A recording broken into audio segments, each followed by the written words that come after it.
Hello, sir. So, ito po yung project namin. So this is Forms 1 po, yung mismong code. Bale, nandito po lahat ng comments namin kung paano po gumagana yung project and all. So, ito po yan.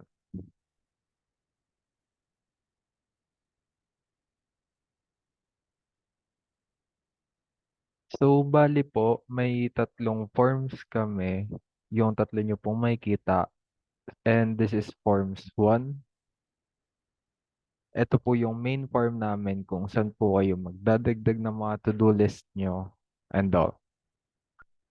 So, this is form 2 po.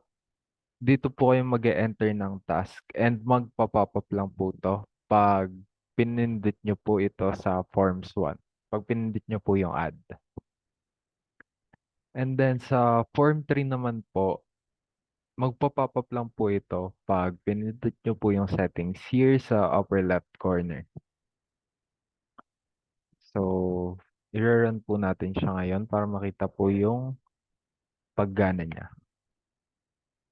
Ito po. So, bali sir, ang to-do list po namin ay hindi kagaya po ng iba. Kasi dito po, ang to-do list po namin ay may updated date. Dito po. Bale, ang date po natin ngayon is May 26, 2024 and ito po yung lumalabas sa kanya. May 26, 2024. So, try po natin kung gumagana yung yung to-do list namin. So, let's add. Mamimili po kayo ng date kung saan po, ay kung kailan nyo po gusto yung reminder sa inyo. So, sa amin po kasi, pag lumagpas na po yung date, just like ngayon po, May 26, 2024, hindi na po siya ma-add. Kasi, hindi na rin naman po mapapaalala sa inyo. So, sayang lang yung pagdagdag. And, reminder na rin po. So, kunyari, ito po, gusto nyo po sa 26. Pwede nyo Hindi niyo na po siya pwede piliin. Kasi po, ang reminder lang namin is for tomorrow and sa mga next days na pagdating po. Kunyari po, may gagawin po kayo sa 28. Let's set the date sa 28 po, May 28, 2024. Tapos i-enter niyo po yung task niyo. So, ano ba ang gagawin sa May 28? Pwedeng encoding ng grade. So, pag pinindot nyo po yung okay, lalabas na po siya dito. And actually, kaya niyo po magdagdag. Pwede pong sa June, July, August. Let's say August 8 po. Punta sa birthday. Ay hindi, work pala to. So, company dinner na lang.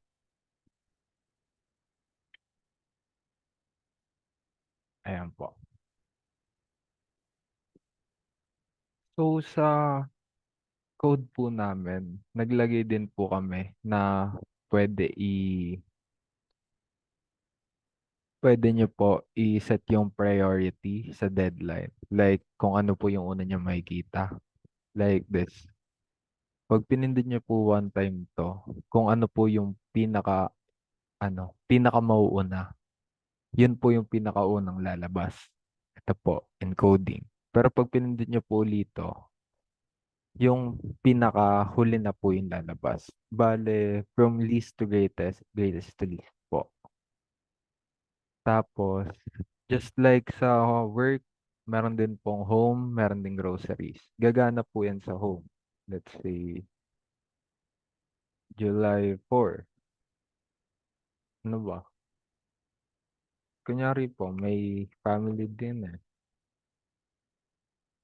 Ayan po. Gumagana din po siya sa lahat. Just like sa groceries. Bili tayo ng, ayan. So, Yung Forms 3 po, lalabas po yan pag pinindot nyo tong settings dito sa upper left corner. Yan po. Bale, dito nyo po pwede i-customize kung ano po yung nakikita nyo sa to-do list nyo. Let's say sa container. Eto, sa group box, hanap tayo neto. Tab page, eto. Buttons, let's say, hindi. I want red. Yan. Oh, I forgot. Pwede din po pala kayong mag-custom colors. Like, kayo po pipili dyan sa dami niyan. Pwede nyo pong i-customize lahat yan. So, ayan po. When tapos na po kayo dyan sa lahat, click apply lang po para makita nyo yung changes. Yun po yung difference ng project namin sa iba pang projects. Fully customizable po. So, pupunta naman po tayo sa Forms 2. Dito po, nakikita kung ano po. Kung na set na po yung date, kung nakalagay na po yung task, yung deadline, and yung text, kung ano po yung mismong gusto nyo ipaalala sa inyo. Sa Forms 3 naman po, as I've said, nandito lang po yung mga pang-customize po ng to-do list app nyo. Yan lang po. Yung select color, split container color, nandito po lahat yan. So, balik po tayo sa Forms 1 kasi yun po yung pinakamarami. So, bale dito po, dito po natin makikita na hindi naman gaano complex. Like, kita na po dito kung ano po yung ginagawa ng row na yon. Gaya po dito. Add button per home tab. Bale, ayun po, ginagawa niya po, pinapakita niya po yung button.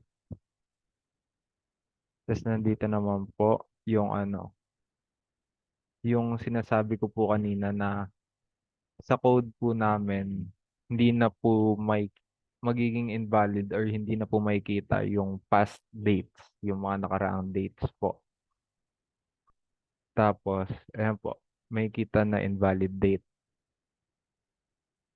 Ayan po, the start date cannot be in the past / invalid date. Yun lang po. Sana po na gustuhan niyo po yung project namin na to-do list. Thank you po.